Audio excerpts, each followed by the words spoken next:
Are you having a hard time figuring out what to get Dad for Father's Day? Shop now at sportshistorynetwork.com/row1 and save 15% off your order when you check out Row 1 Brand's Vintage Sports Pictorium Gallery. They have America's best sports art. With over 7,200 historic sports prints, you're assured to find something unique for Dad this Father's Day. If he's an NFL buff, check out the 1963 vintage NFL helmet poster. Shop now at sportshistorynetwork.com/row1.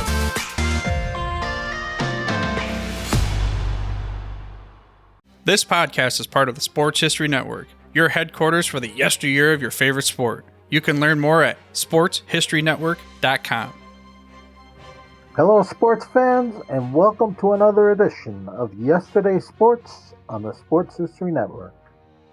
America's first president, George Washington, was born in Westmoreland County, Virginia, on February 22nd, 1732. It's an important date in American history, and another important event for America also happened on February 22nd. The year was 1980, and the place was Lake Placid, New York, and it was the Miracle on Ice. I was never a huge hockey fan growing up, but that said, there were two occasions when hockey loomed large in my youth. The first came in 1994, when the New York Rangers won the Stanley Cup, their first cup in 54 years. Having grown up just 14 miles from Madison Square Garden, hockey fan or not, I'll never forget how exciting that was. The other time was on February 22nd, 1980. The United States Olympic hockey team defeated the mighty Soviet Union team at the 14th Winter Olympic Games in Lake Placid, New York. It was one of the biggest upsets in sports history, ranking up there with other historic upsets, like the New York Jets defeating the heavily favored Baltimore Colts in Super Bowl III, or Buster Douglas defeating Mike Tyson in boxing. But for my money, none of the other great upsets compare to what happened on that day in 1980. Just the thought of it brings a wave of memories. I know I'm not alone, and here's why. The Soviets had won 5 of the last 6 Winter Olympics in hockey. In truth, they were professionals playing against amateurs. Between 1954 and 1991, the Soviets never failed to medal in international competition, often taking home the gold. What's more, in 1979, they beat the NHL All-Star team 2-1 in a 3-game series called the Challenge Cup. By contrast, the American hockey team had won a single gold medal in 1960. 20 years later, the 1980 team was exclusively amateurs, most of whom had played for the University of Minnesota and other college teams. The collection of players was considered also-rans. Of the 12 teams going into the 1980 Olympic hockey competition, the American team ranked 7th. The Soviets, they were ranked 1st. The difference played out in real time, too. In a pre-Olympics exhibition game played on February 9th, the Soviets not only beat the USA team, but humiliated them, 10-3. But what followed was vastly different. To everyone's surprise, the U.S. team began the Olympics by tying the 3rd-ranked Sweden team, and then it beat number 2 ranked Czechoslovakia. More wins followed: Norway, Romania, and West Germany. The 4-0-1 Americans would now go up against those dominating Soviets. While most analysts and fans were happy to see the American team advance, as it did, especially because these Olympic Games were played on home turf. at least one person believed the U.S. team could go all the way. And that was USA's head coach, Herb Brooks. Brooks convinced his players that they could win too. And for those who think this story is just about hockey, it's important to point out that this was very much a story of the times, about the USA against the Soviet Union during the Cold War and amid the Iran hostage crisis. Lake Placid and hockey were about patriotism, national pride, democracy, freedom.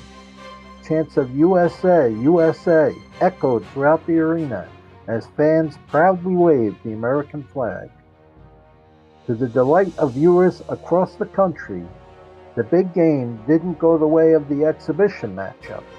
The first period ended with the game tied 2-2, but the Soviets then took the lead 3-2 as the second period wound down. The outcome would hinge on what happened during the final stanza.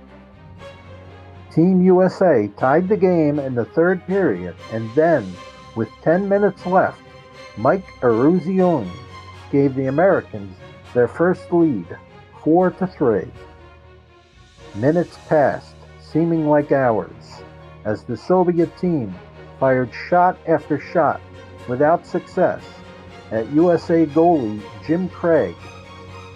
As the clock ticked down, fans began the countdown. 10, 9, 8.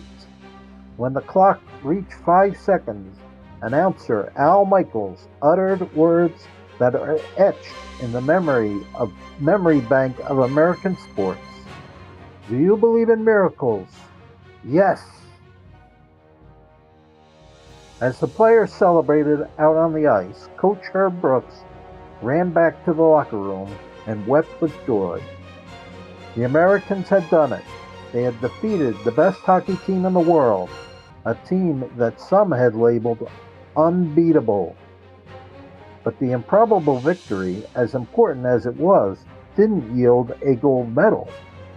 The team had to beat Finland 2 days later to achieve the ultimate goal. It wouldn't be an easy feat either, partly for emotional reasons, having just beaten the Soviets, and also because the Finns were an outstanding team. Finland showed just how good by leading America 2-1 as the second period ended. Everything was at stake in that final period, and Herb Brooks knew what to say as the team huddled in the locker room between periods. Eruzione quoted him this way: "If you lose this game, you will take it to your graves." Translated, you can't lose this game. Final score, USA 4, Finland 2. The U.S. won hockey gold in 1980, but the Soviets were back at it, winning the gold in 1984 and again in 1988. The 88 Olympics was the end of an era, too. Not in hockey, but the nature of Olympic competition. In 1992, pro basketball players were allowed to play in the Olympics, and a few years later, the National Hockey League followed by allowing its players to compete in the Olympics. As a longtime supporter of and believer in the value of amateur competition, I think those were terrible decisions. I disagree with allowing NBA and NHL players in the Olympics, and Coach Brooks felt the same way. What's more, I think it's ironic that we labeled the NBA players the Dream Team because they were Goliath. The 1980 USA hockey team, on the other hand, was David. And during 1 week, over 40 years ago, America and the world watched David defeat Goliath. A group of remarkable young men, amateurs all, gave this nation what it needed most, to believe that a dream, a miracle, can come true. If you're interested in learning more about the 1980 Olympic hockey team, I highly recommend the movie Miracle, starring Kurt Russell. Hope you enjoyed the podcast, and God bless. This podcast is part of the Sports History Network, your headquarters for the yesteryear of your favorite sport. You can learn more at sportshistorynetwork.com.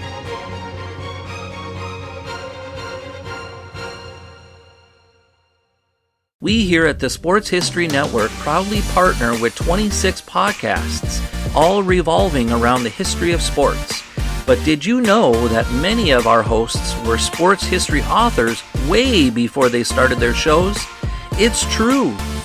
We've got Joe Ziemba, host of When Football Was Football, Joe Zagurski, host of Pro Football in the 1970s, Mark Morthier, host of Yesterday's Sports, Tommy Phillips, host of Lombardi Memories, and Scott Adamson, co-host of From the 55-Yard Line.